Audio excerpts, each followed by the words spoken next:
Hello, everyone. It's 12:30 Eastern Standard Time. We are streaming live. Attendees in the queue are now being let in across Canada and worldwide. We had a great registration for this event. Thank you all very much. Welcome to What's Up Wednesday. My name is Craig Mackay, your host. Happy New Year. You know, as we start 2022, yes, that's the year. It's like an engine out in the cold. You know, the starter keeps turning over, but the engine won't fire up. The jumper cables don't work, and it seems like there's no one available to fix the problem. Maybe we need a new battery or a COVID mechanic to ensure that all systems are go. Well, maybe not. Maybe we can't even solve all the world's problems today, but we can help you enjoy the world of remote communication, to have some fun doing it and to expand your network through LinkedIn. We have a jam-packed show lined up today with 3 special guests. It's great to see everybody from across Canada and around the world joining us here in our virtual world. Thanks again for tuning in. Wherever you are, whether it's lunchtime, tea time, supper time, or even midnight at the Oasis, we are glad to have you here. What's Up Wednesday Digital Lunch Series is brought to you by the Institute of Certified Management Consultants of Ontario and in cooperation with the Canadian Association of Management Consultants. Before we jump in to the LinkedIn presentations and discussions, a quick reminder that we have some excellent virtual events planned for the coming days and months. On January 25th in the evening, the Converge virtual networking event will feature speaker Ian Chamandy, along with Pecha Kucha, Nima Evans, and Philip Fellow-Waselli from GTA. And on February 9th, What's Up Wednesday will be back next month with 2 guest speakers from Alberta. Wes Patterson will be joined by David Restool from Medicine Hat College. He's also known as Migizi Wasa Iwabit, Eagle Who Sees Far. They will be discussing the power of meeting in circles. We will gain insight and wisdom on how to learn from Indigenous culture and apply the values of that learning experience into lessons that can be shared, taught, and readapted for management consulting practices and approaches to finding business solutions. So next month will be quite interesting. Hey, also in February on the 15th, 16th, and 17th, and you can now register for a lunchtime series on balanced performance metrics. Avoid the wheels coming off, directed by Dwight McCullough. Go to the CMC Ontario website, under live events, click on Coming Soon tab, and you can register. That event is brought to us by our team here in Eastern Ontario, but available to all members and guests. If you are a guest today, please consider a full-time membership. There are many benefits. To learn more, visit our website at cmc-ontario.ca or cmc-canada.ca and find out how to join and earn your CMC designation.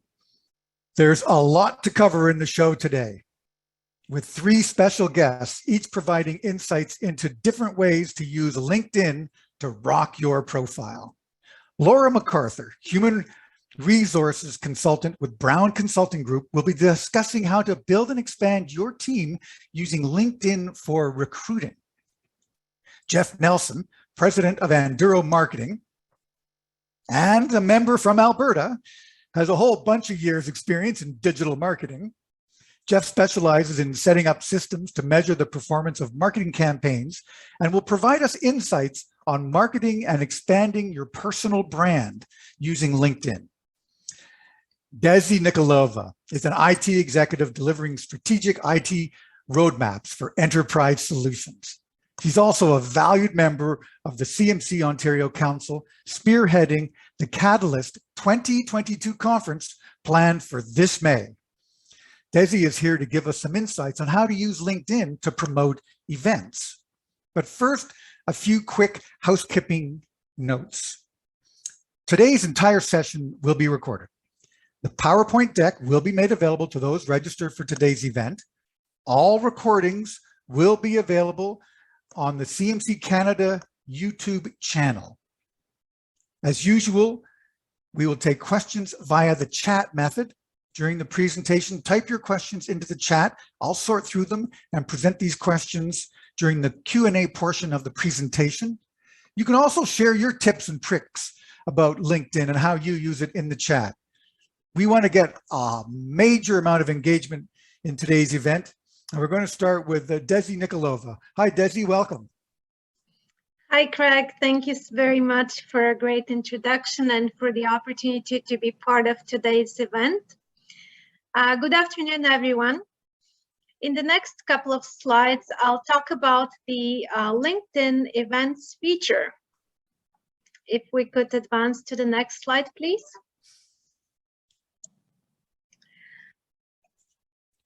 The LinkedIn events feature is an opportunity to set up events for either online or in-person meetings.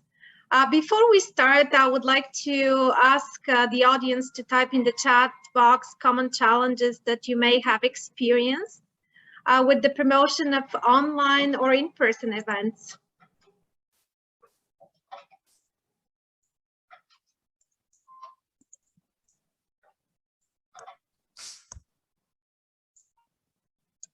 I don't see anything coming through the chat. Here. We have fear, I get bored, drawing attention. It's very crowded field with so many possibilities.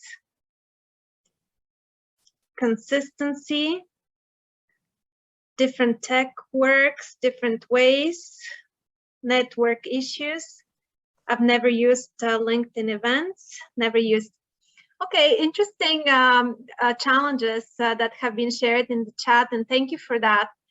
The top 3 challenges when it comes to event promotion are usually attendance, engagement, and audience. From an attendance perspective, events are often poorly attended. From an engagement perspective, for those of you that are organizing or promoting events, whether online or in-person events, you may be challenged with engaging your existing database of contacts. And from an audience perspective, you may have enough attendance to an event, but they may not be the audience that you would like to attract.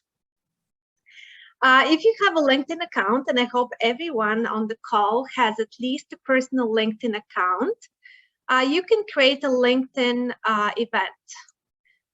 On the screenshot, the picture is taken from the perspective of a LinkedIn company page.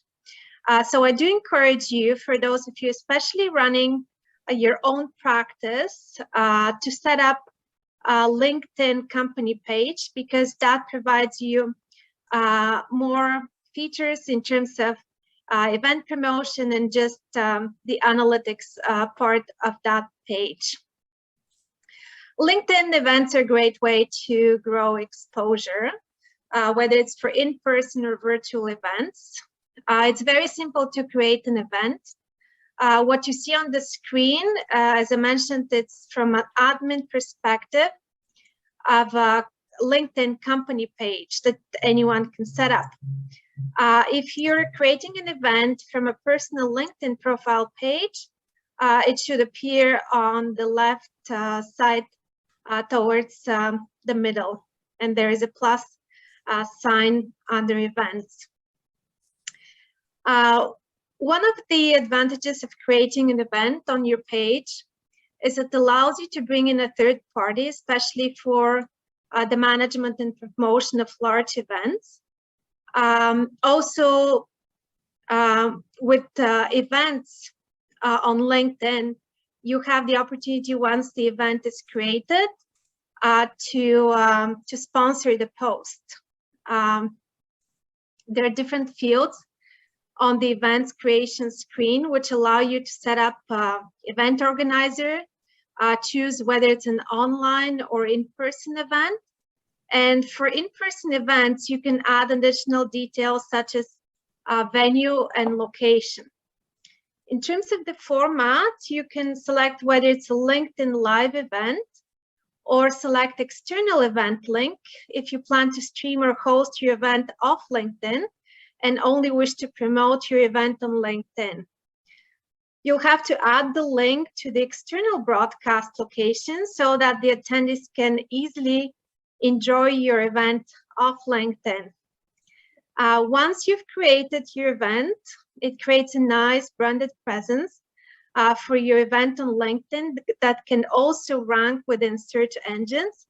And that's what you want to leverage in a digital marketing world. Once the event is created, you can invite your connections by looking at your connections and inviting them. You can share your event on LinkedIn, and you can also post your event as well.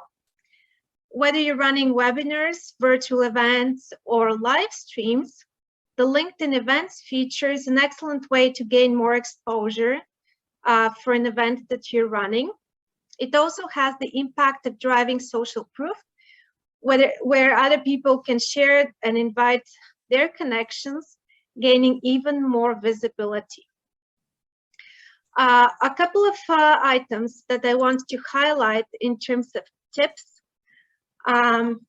If you have an admin, if you have a LinkedIn company page, I do encourage you to set up more than one admin to that page, because each admin can leverage their personal LinkedIn network to engage audience for the event. As a page admin, you can also, as a page admin, you can also invite followers. And again, to invite followers, those followers have to be your first connections. Can we go to the next slide, please? LinkedIn has a feature called LinkedIn Live. And to be able to leverage that feature for online events streamed through LinkedIn, on your personal profiles, creator mode needs to be enabled. A couple of other benefits in terms of LinkedIn events is that you have the opportunity to engage your audience before, during, and after the event. Before the event, attendees receive a confirmation email as well as reminder emails and notifications. If it's a LinkedIn live stream event, during the event, you can interact with attendees in the comments of your LinkedIn live stream. And after the event, you can showcase highlights from the event and upload any videos to the videos tab on your company page. That's all I had in terms of tips and highlight of the events feature. I'll open it to questions and answers. Hey, Desi, one of the things when we did this before was, you know, you go in, you create the event posting, and you're basically sending it to everybody who's in your network, or you can pick a sub list of people in your network. And then they say they're attending. And a couple of those people thought, oh, I've registered because I said I'm attending. And that's an important distinction we want to make, right, when you use this tool.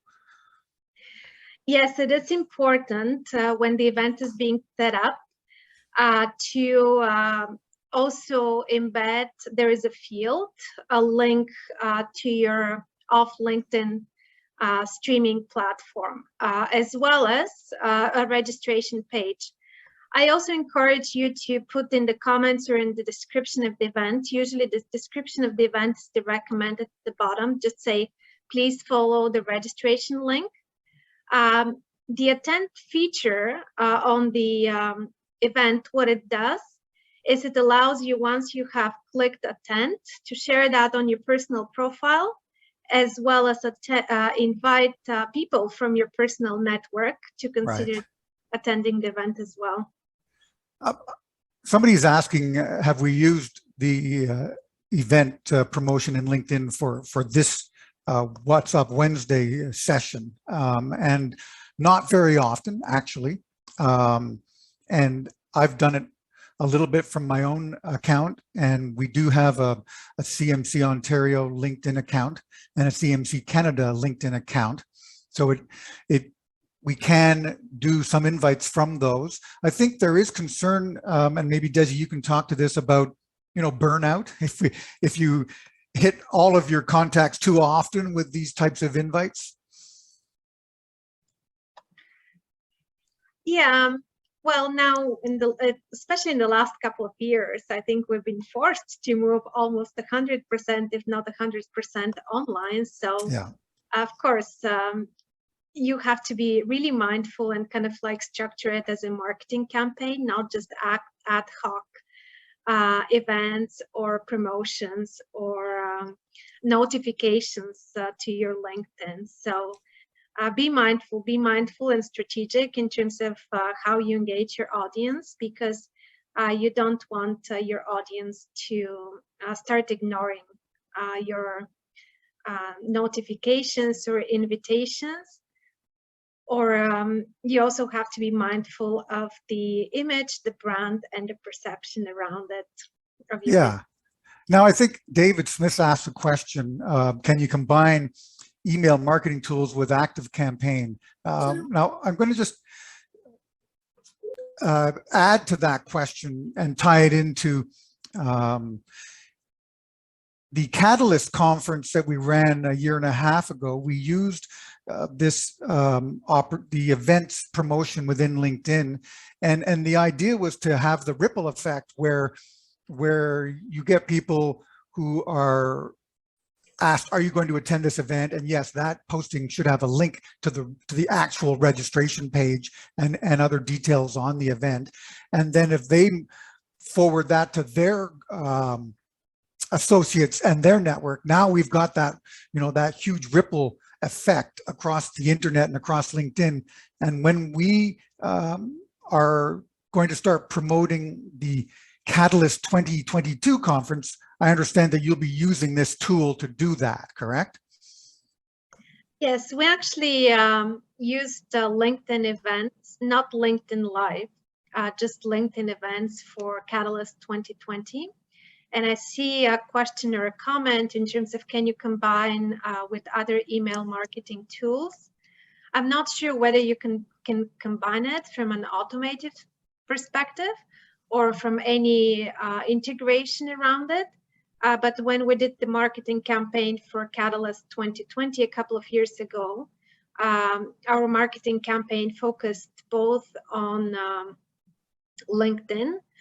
We also have a mailing list for CMC Canada, and we also leveraged Facebook marketing tools. So we approached it from multiple different facets, and obviously it does help to have the contacts from an email marketing tool.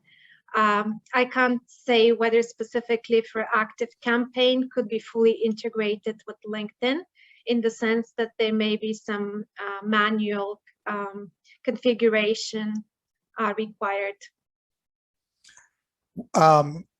Coming up in the presentation that Jeff Nelson's got, he may actually address this point as well, David.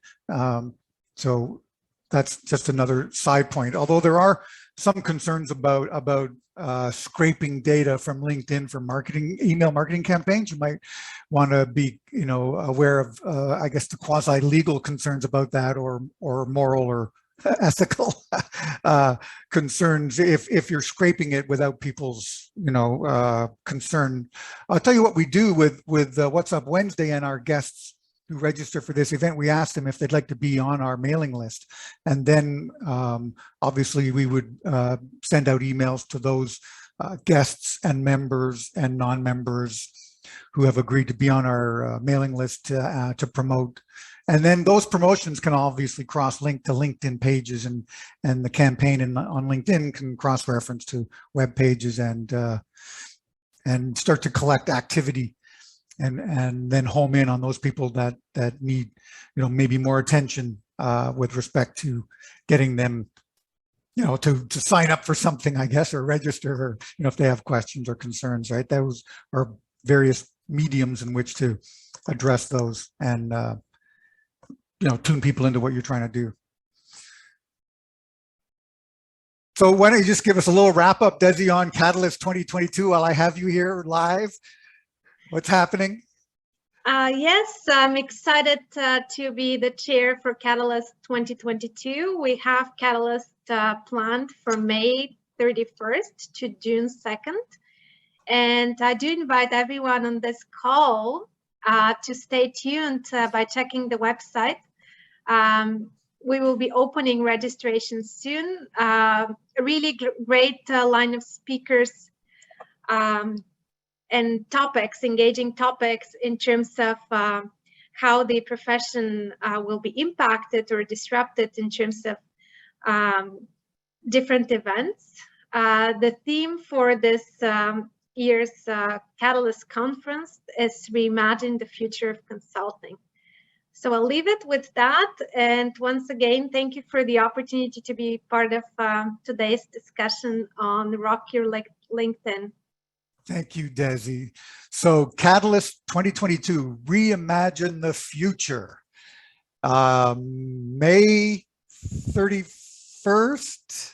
To June 2nd. To June 2nd. So save some time on those 3 work days after the May long weekend, and make sure that you get registered for what's going to be an awesome virtual conference brought to you by CMC Ontario, CMC Canada, and all the CMC folks from coast to coast, and probably some input from the international ones as well, right?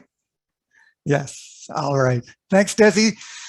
Now, a marketing expert, digital marketing expert, and a guy who's working on a new book, going back to some old technology, although you'll probably be a virtual version of your book when you get it out too, Jeff. Welcome, Jeff Nelson. We're going to talk about branding and marketing through LinkedIn. So thank you very much, Craig. I appreciate your invite and the chance to share some ideas today. Let's start right off. I'm going to start with a question that people can answer in the chat. And the question is, are you using LinkedIn for prospecting? So specifically for sales, and just type in a yes or a no into there, and I'll keep talking. I suppose I can see a lot of no's coming up. So maybe the question should be, in the future, are you looking for using LinkedIn as a prospecting tool? Because that's going to be the focus of it. A bit of that, we are going to talk about branding yourself and your presence on there, but I'm going to really skip to or speed along and go more into depth on how to use LinkedIn as a prospecting tool. So this is the agenda for my presentation. It's finding new prospects. Why LinkedIn? Why now? And then we'll look at a model that I've created on how to use LinkedIn. And then I'm going to look at one profile of a CMC. He was the only profile that I could find that had a reasonable level of connections, meaning followers. And then we'll look at tips and tricks, and that's going to be the main focus. Part 4, the tips and tricks, is going to be the main focus of my presentation. Next slide. So why LinkedIn? Why now? The main reason that LinkedIn is good is because it just has so many business professionals on there. It's about 800 million now of people that are on there. I have a few people over 10,000 connections, and I'm just a small fish in the pond. I mean, some of my friends have got 30,000, connections and followers on LinkedIn, so much bigger audience than I have. But I've been on since 2004, so quite a long time. I do find I'm using LinkedIn more and more every year. And the reason, there's 2 big reasons. Well, the first one is, business professionals are there. The second one is that because of the pandemic, everybody's been pushed online. I mean, this is, here we are in a webinar format, and there's roughly 100 people or so that are attending today. And we're using Zoom, and we're using video, and we're using, PowerPoint and a variety of things. And the second reason is Microsoft bought LinkedIn in 2016. So roughly, 7 years ago, they paid $26 billion for LinkedIn. So whoever was the shareholders, made a pretty penny off of that one. And Microsoft is paying attention to LinkedIn. They are making changes. And I would say most of the changes that they're making are actually positive. The other thing about LinkedIn, or the other advantage of LinkedIn, is it's really hard to prospect for people now online. There's so many rules and regulations about spamming people and all types of stuff that you're kind of left with social media, meaning Facebook and Twitter and LinkedIn and other social media platforms as one of the best alternatives for connecting with people first, and then engaging with them, and then having a conversation about whatever topic it is that you want to talk about. So hands down, LinkedIn is a great platform for people who are prospecting. Anybody who's in consulting and is looking for new clients, or anybody who's in sales, it's a good area. Next slide. So this is the model. It's called moving up. You're starting at the bottom, which is lurking, and you're moving up to the top, which is where in this engagement, at the pinnacle at the top of the triangle there, that's where you're actually starting to engage with people and get closer to that conversation about sales. So on the left-hand side, you have the objective of each level. So learn, qualify the people, then connect with them, and develop a level of trust. Those would be your objectives. And then on the right-hand side, these are the things that you would actually do. So when you're lurking or looking around, you're just trying to see who's there, and you're reading and you're liking different posts that people have. The next level is networking, and you're now starting to post your own content. You're starting to share other people's content, and you're making some comments on their posts. Then you're moving from, you see there's a line there, that red line, and that's the bottom part is your existing network. That's how you're going to be communicating with them and working with them. But when you get into new contacts, you have to take a different approach. And the problem with LinkedIn, I'll just be really honest with you, the problem with LinkedIn is it just takes a lot of work. And by work, I mean hours. There's very little that is automated. There are some automated programs out there. There's Copilot that's out of Vancouver. There's Big Linker that's out of Florida. There's another one called Linked Helper out of Russia. And these are automated programs, and what they will do is, it depends on the program, but they'll either make a connection with a first connection or a second connection. And then there's a script of, sequences like marketing automation that they go through, and they try and make connections. I've tried them all. And I know what Craig said earlier about, the ethics of it, but from my point of view, I needed to try them in order to understand what they are and what they do. Most of them are pretty good at understanding the LinkedIn, concerns that LinkedIn has. And LinkedIn is allowing some of that to happen. The key is, are they making changes to the profile on LinkedIn? That's one of the key elements. And most of the programs don't. They're working outside of LinkedIn. The one that I am using that I really like, it's not marketing automation, It's called LeadJet. I have a slide on it later, and we'll talk a little bit about the advantages of it. But this line that's going across, what I want to focus on today is more about how to find new people. Next slide. So this is Afshin. I have permission to share his profile. Obviously, it's public.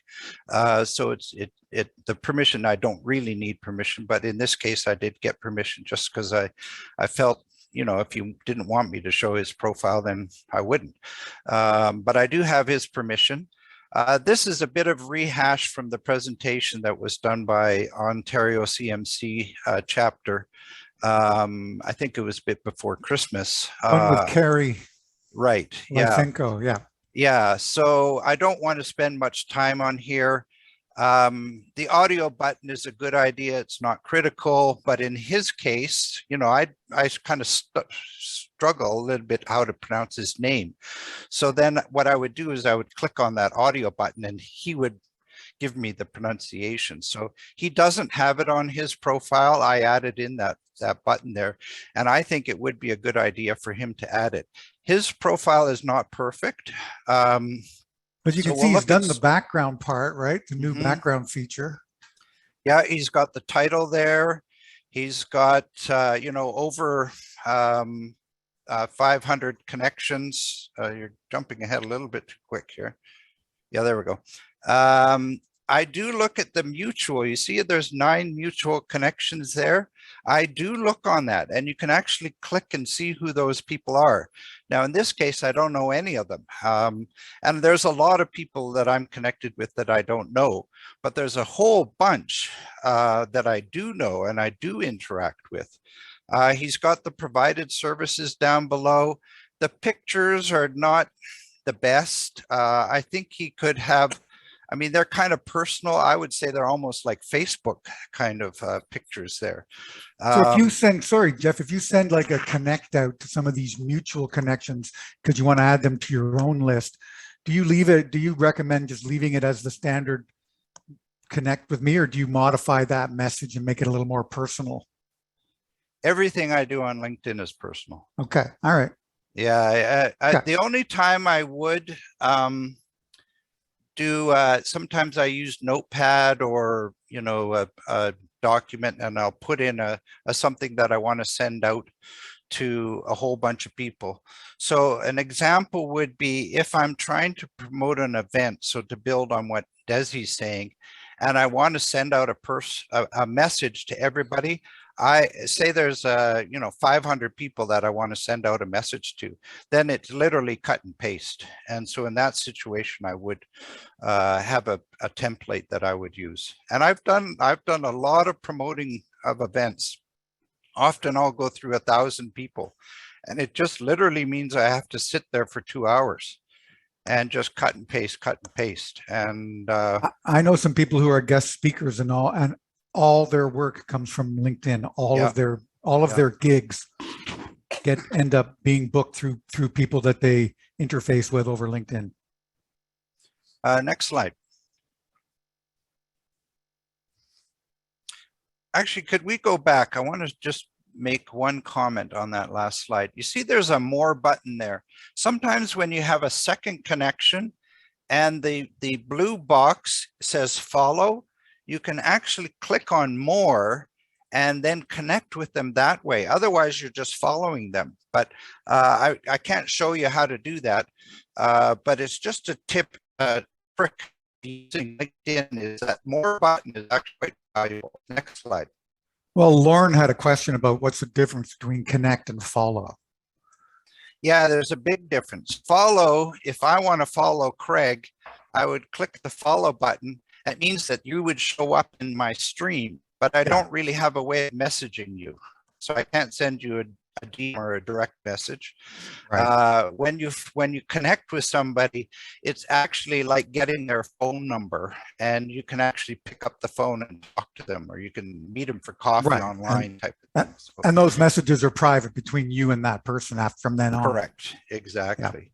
Yeah. Okay. Yeah, and that's often like if I'm promoting an event, I will do it with my first connections based on some certain criteria, and I will send them a direct message. And like I said, I don't do it very often, maybe once a year. I'll do 1,000 people, and it's brutal. This is not to promote Bill or anything. This is just a to show you that in your profile, you have a section where you can feature certain posts that you've done. So this is a post that Afshin had done, and he featured it. So you can also look at my profile, and I featured some of the posts that I've done. It's just a nice little thing to be aware of. Yeah. Yeah, and I've had people do that for What's Up Wednesday, and I really appreciate it, by the way. Exactly. When they do that. So thank you to those folks for that one. Next slide. And it's a good way to ride, you know, to combine subject matter that you're interested in and promote that to the rest of your team, and then the vice versa, you know, other people will promote your content too, right? If I want to see somebody's what they're doing on LinkedIn, you have to look at their profile, and then you scroll down to this section, which is called activity. You can see this is Afshin again. He's got 7,000 followers. And usually it defaults to the all activity. You can click on articles to see articles. He's got 5 articles that he's done. And then you can click on posts to see posts that he's done. And then there's also an option for documents. I rarely click on documents, but I do click on articles and posts. Next slide. This is an example of an article from his profile. The details of it don't matter. The comment that I want to make is that you can add articles which are sort of permanently there and easily accessible, and then you can do posts on your profile which are more like a news feed where you're posting. Of the two, posts are much better in generating views and interaction than articles. Articles are they're kind of like a blog, but very, very few people go to them and actually read them. So if you want to cut down on time that you're doing, just focus in on posts. Next slide. So this is good news and bad news. The bad news, I'll start off with the bad news. The bad news is that LinkedIn takes a lot of work. That's just the facts. That's the way they've decided to set up the platform, and they've stuck with it for years. They want people to interact and literally, you know, using your fingers on the keyboard. They have introduced some other alternatives now where you can add video and you can do live, you know, events and different things. So there are some other options, but the bottom line, it takes work. The way to get around this is you have to be interesting. And that's the key, whether you're doing an image or just posting a comment or an event or whatever you're doing on LinkedIn, it just has to be interesting. And I go sort of through phases. Right now I'm in the bottom of a curve. I'm not interacting with LinkedIn all that much. I'm not posting very much that's interesting. I'm just in a bit of a lull. And the reason is I'm working with another group, an Indigenous group, and they're taking up a lot of my time, and I just love it. So that time that I'm working with them is time that I'm not on LinkedIn. But the key is to be interesting. Right. The point is, and I think you need to be authentic about what you're doing, right? As far as genuineness and topics that are of interest to people. Right. So it's not marketing for marketing's sake. It's marketing for getting out some good information and connecting on legit reasons, I think. Yeah. That's what I'm getting from a lot of your presentation and my experience on LinkedIn. So what do I do? On a day-to-day basis, and I usually almost every day log in. The two things that I'm doing is I go to notifications and I look through the stream of notifications, and I look at new positions. People have, you know, joined a new company, and I'll click on it. So for example, on here, this Lena Thomas, I congratulated her. And then there's an Angela Theron, and I haven't congratulated. So I'll click on that and I'll say congrats. It's very easy, very simple. It takes like literally 5 minutes or less. Birthdays, same thing, very easy to do. And what I'm trying, this is on the branding side. What I want to do is just remind them that I'm here, I'm alive, I'm on LinkedIn. And every once in a while, I'll get a comment back and then I reply back. It's not really a sales function. It's much more of just a keeping in touch with people. There's a question, how does LinkedIn compare to Twitter? Well, there's no comparison. They're both social media platforms. Twitter is it's like a mini blogging platform where you can post and link to various things. You can do a lot of search on there. There's huge advantages of Twitter. I don't use Twitter very much. It's just not the platform that I choose to use. LinkedIn is where I like to do because I can find a lot of information about people, and that's where my neighborhood is, my community of people, my tribe. That's where they are. So that's where I focus my time. Next slide. Okay, connecting. So this is a tip for people who are CMC members who receive a weekly update. It usually comes out on Monday. It's called a weekly report. You see, this is from December. And I go through that. Most of you probably ignore it. But here's the interesting thing is if you scroll to the bottom, you see where it says bottom of the email, you see newest members. If you're in consulting and sales and you're looking to connect with new people, there's 4 listed there. I click on the link, I connect with them on the platforms for CMC. You know, it's for members only. And then I will take their name, I copy it, and I go to LinkedIn and I find them on LinkedIn and I ask for a connection there. You can see down below here. And this one with Oliver Chen is still pending on this screen. But I looked this morning to see if he had actually accepted my request, and he had. So, you know, for me, that's like winning a goal, right? Scoring a goal. Is we connected on LinkedIn. So now I can start. Exactly. Now I can start in a conversation with him. I'd have to actually look and see if I want to. In this particular case, he's an engineer. Engineers are not high on my list. Okay, Jeff, we got to save time for Laura's presentation, by the way. Just reminding you here. Next slide. We got a third person coming up. All right, 0. Okay, quickly, connection to seconds. This is on my posts. There's engagement there, and you click on the people who have connected and you connect with seconds. Next slide. So filtering, this is the key to finding new people. Skip to the next question or the next slide. Go to your connections, click on search filters, and then you pick the people that you want to engage with. So next slide. This is building your network with fundamentals. But these are new people, new people, right? So yeah. Here I've picked people. I've picked second degree because I'm not connected with them. I've selected Calgary as my area of interest, and I've picked engineers in this case. I end up with over 3,000 prospects, which is too many. So I need to do something different. I need to narrow down the scope or change the keywords or something, right? In order to pick a reasonable list. 100 is a reasonable list. Next slide. But if you send out 100 like this, how many are going to reply back to you maybe? Oh, I find people are pretty good about making connections. Yeah. Okay. Yeah.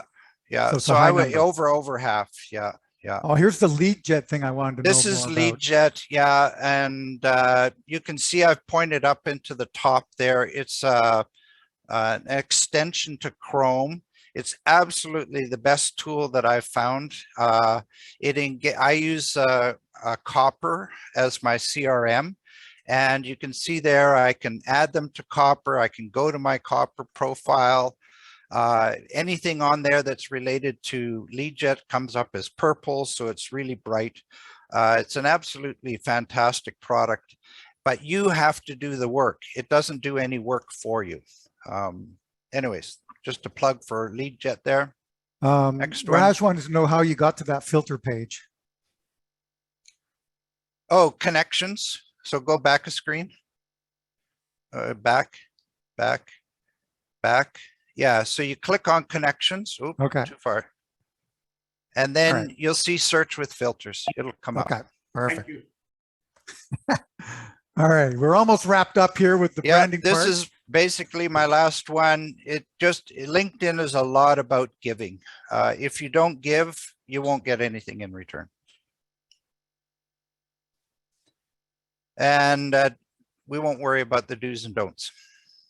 Well, we'll be sending out the PowerPoint to everybody, so they'll look at those do's and don'ts. Jeff, I mean, the whole idea here is how to build your network, and you've given us 3 or 4 examples of using, people who are directly connected, second connection, third connection, no connection, but have a subject matter or business or occupational interest that's similar to yours, and reaching out to all of those people in all of those ways is quite normal in building a network on LinkedIn. And if you do it in I think what you're saying is a business-like, polite, patient, informative, interesting manner, then people will respond, and you'll build your network. And from there, the marketing it becomes the next level of interaction. Is that right? Yeah, exactly. Okay. I'm So, responding to a question here. What's yeah. the difference between connections and contacts? Contacts are basically LinkedIn pulls from your database of some sort, and then you have to go through and make connections. So they're 2 different things. So the thing about LinkedIn right now is it's so powerful, and so many people are using it in a professional manner. It's, as we all know who are LinkedIn users, it's also being used for recruiting and human resource. It's a great way to find a job, but it's also become an amazing way to find people to hire. And so Laura MacArthur works for Brown Consulting. I met Laura when she was helping us do the Equity, Diversity, and Inclusivity workshop earlier last year, and she's got some tips for us on recruiting in LinkedIn. Hi, welcome, Laura. Thank you so much, Craig, for that. I appreciate it. Super. So let's talk about talent solutions. So there are 3 basic approaches. Well, in my books, there are 3 ways that you can attract great talent with LinkedIn. The first 2, actually, you'll be actually using the platform itself to do the hiring. The third one is kind of a little trick that I discovered. So with the first 2, you have a free option, you have a paid option. Similar to the events that Desi spoke to earlier, if you put out a post for a job, you can do it for free, and you can network it, or you can sponsor that, and it can use the platform to actually get the word out on your behalf. So general information for the first 2 approaches to job posts. Be sure when you're setting up your job post that you're very careful about choosing your company name from the list. If you're putting a job post on LinkedIn, I'll hope that you already have your business page set up and active, and that you already have followers. That's how you're going to get the news that you're looking for someone to join your team out there. When you post a job and you link your company page, it will actually go back, it links it back. So if someone's on your company page, they can see that you're hiring. The second big one is choosing your location. So when you choose your location from the list, you'll notice that LinkedIn will automatically pop up, and say you're looking for an accountant. LinkedIn will automatically pop up and say, hey, there are like 5,000 accountants in your industry, in your area. that are active on LinkedIn, and it can help to target them to push that job post into their feed, basically. And once your job is posted, it can be viewed by clicking the post to job option from your home screen. So once all those screens disappear and your post is out there in the world, it can be a bit scary, because often I hear people say, well, I don't know where it went, or, you know, like, how do I look at, or how do I shut it off, for example. So what you would do with that is, on your home screen, you can click the post to job option, or you can click the Me button, which is where your icon is. And towards the bottom of the list, you'll be able to see the link where you can get in there. Okay, could we go to the next slide, please? Thank you. So I've noticed on my LinkedIn, I'm sure it's not uncommon, they've put up this pretty picture here. I took a screenshot of it for you so you could see. It says share that you're hiring, and you can create a free job post. Who doesn't love stuff that's free? This is actually a great option as far as getting your job post out into the world. I actually was playing with it yesterday, and I put up a post for a client, and it received 27 applicants right off the bat, which was awesome.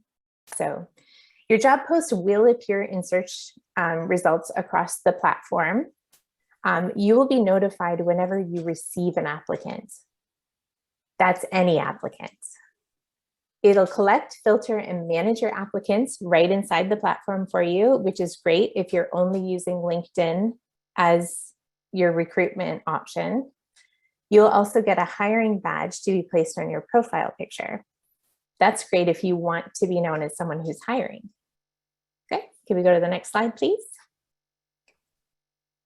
So luckily for us, Craig recently I was a guinea hiring pig. on LinkedIn. No, I wasn't actually, but after the presentation with Carrie Lysenko in December, and realizing that LinkedIn had offered this new feature called I'm hiring, and I am actually looking to hire, and I am in the process of hiring some programmers.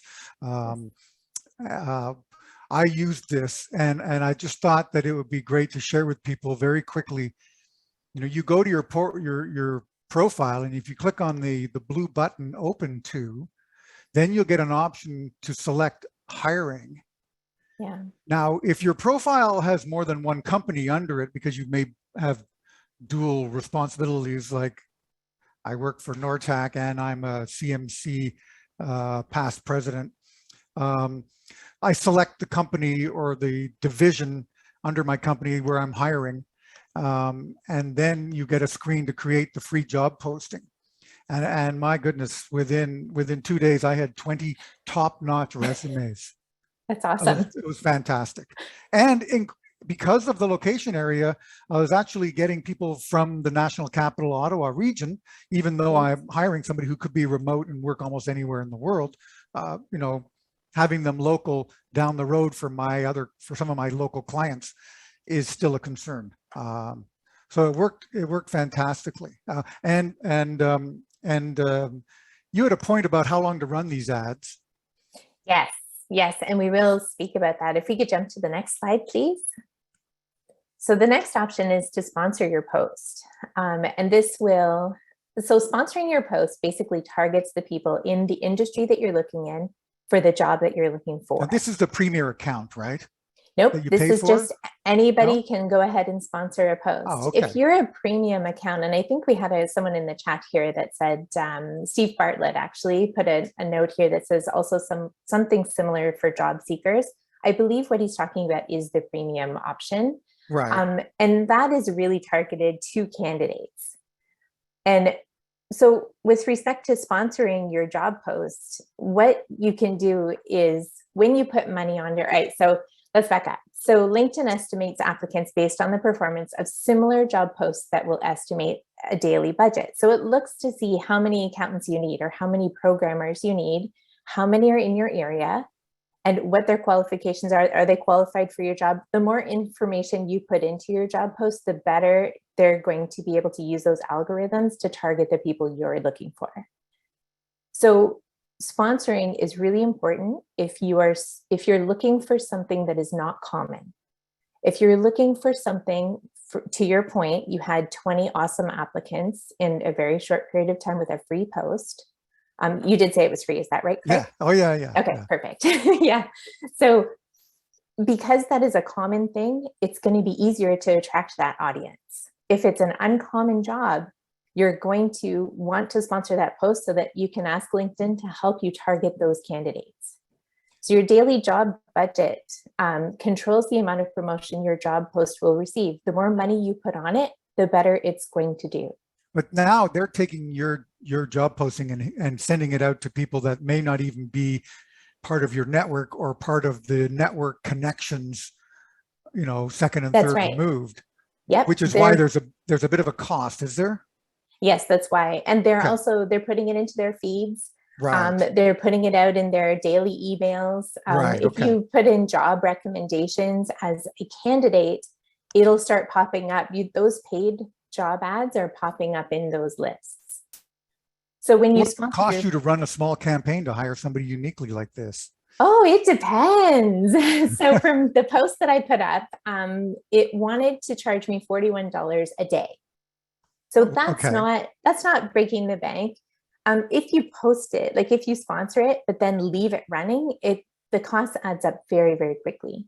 And this is the same for Indeed as well. If you're sponsoring a post there, same idea. It's almost a cost per click idea. So the more attraction it gets, the faster your money is going to run out for the day, and then your job is going to drop off, which is fine if you're getting those quality people. So you will, like I said, you'll appear at the top of the job search results and job recommendation lists. LinkedIn will send you a notification when a qualified candidate applies to your job. So what the difference between sponsorship and having a free post, that's a big one right there. If you, for example, if you post for a receptionist and you sponsor your job, you're only going to get receptionists in the area you have specified, especially if it's a remote position. If you sponsor and leave it as a free post, every time somebody applies to that job, you are going to get a notification. And it can be good and bad. It also allows you to use the video intro feature. So this is a new feature. I believe Jeff talked a little bit about it as well. And you can invite applicants to submit a video submission. One of the common questions you could ask is, what do you feel is your greatest strength? And then your applicant has the option to either record themselves talking about their greatest strength, or they can respond with text. Let's move to your third option though, because we're running out of time here. Sounds good. And I like this because it's a combination of different mediums to maximize your corporate and your LinkedIn web entities, let's call them. Sure. So one of my favorite clients, actually, Union Hearing Aid Center, they are the largest pediatric hearing center in Canada. Some time ago, they were looking for a support specialist to join their Med-El team. And so what we decided to do was we ran a little test and it worked quite well. So I posted their job on our website, and then I created this little banner for them. I used their branding. I used the big "we're hiring," text, and I kind of jazzed it up a bit, and I put our link right on there. Then I posted it to our LinkedIn business page. And what that did was it got the word out to our network and to our followers that we have this opportunity available with our clients. What it also did was it drove traffic back to our website, which increased our views, which helps with our SEO. It did a bunch of things, which was really actually kind of cool. The deal with this one, though, is that you're not going to collect candidates within the LinkedIn platform. Your candidates are going to come to you directly. Right. Yeah, but you're using LinkedIn to send them to your website for your company, and on your website for your company, you have a job listing page or series of pages. And that's another really good way to do that. Thank you so much, Laura. You're most welcome. There's so much to talk about here. Here, I've got the contact information for my 3 guests. I want to thank them, all 3 of them again for today, Jeff, Laura, Desi. So much to talk about LinkedIn. It really is the medium for professionalism and professions and independence and companies, everybody. It's just a great tool right now. Reach out to our guest speakers, and stay in touch with everything that we're doing here. Thank you, Sandra Addison Brock, for running the event. I want to see everybody again in the near future. What's Up Wednesday every month, the second Wednesday, February 9th. We've got the power of meeting in circles. March 9th, it's Women's Month, and we've got a CMC consulting panel to talk about women's issues in consulting. April 13th, the green economy. I've got a speaker from the David Suzuki Foundation who's going to show up for an interesting conversation. And on June 8th, I'm hoping to have a session on equity, diversity, and inclusivity. So everybody be polite, be consistent on LinkedIn, and post important topics on a regular basis. Build your team now and be ready for the future. Have a super digital day. Cheers, everybody.